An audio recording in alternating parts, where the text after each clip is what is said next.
நான் உங்களுக்கு கட்டளையிட்ட யாவையும் அவர்கள் கைக்கொள்ளும்படி அவர்களுக்கு உபதேசம் பண்ணுங்கள். இதோ, உலகத்தின் முடிவு பரியந்தம் சகல நாட்களிலும் நான் உங்களுடனே கூட இருக்கிறேன் என்றார். ஆமேன்.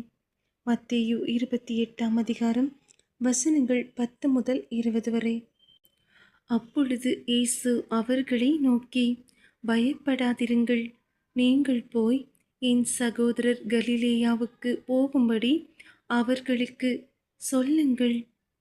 அங்கே அவர்கள் என்னை காண்பார்கள் என்றார். அவர்கள் போகையில் காவல் சேவகரில் சிலர் நகரத்துக்குள்ளே வந்து நடந்த யாவற்றையும் பிரதான ஆசாரியருக்கு அறிவித்தார்கள்.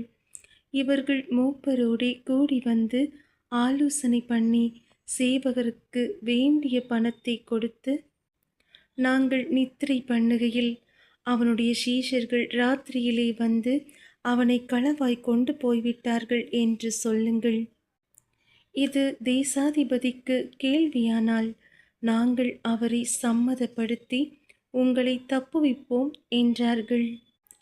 அவர்கள் பணத்தை வாங்கி கொண்டு தங்களுக்கு போதிக்கப்பட்டபடியே செய்தார்கள்.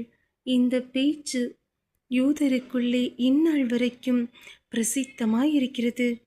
11 சீஷர்களும் கலிலேயாவிலே இயேசு தங்களுக்கு குறித்திருந்த மலைக்கு போனார்கள். அங்கே அவர்கள் அவரை கண்டு பணிந்து கொண்டார்கள். சிலரோ சந்தேகப்பட்டார்கள். அப்பொழுது இயேசு சமீபத்தில் வந்து அவர்களை நோக்கி, வானத்திலும் பூமியிலும் சகல அதிகாரமும் எனக்கு கொடுக்கப்பட்டிருக்கிறது.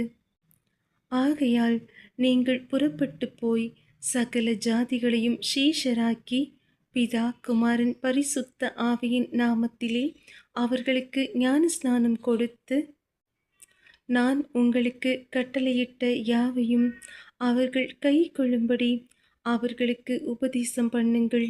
இதோ, உலகத்தின் முடிவு பரியந்தம் சகல நாட்களிலும் நான் உங்களுடனே கூட இருக்கிறேன் என்றார். ஆமேன்.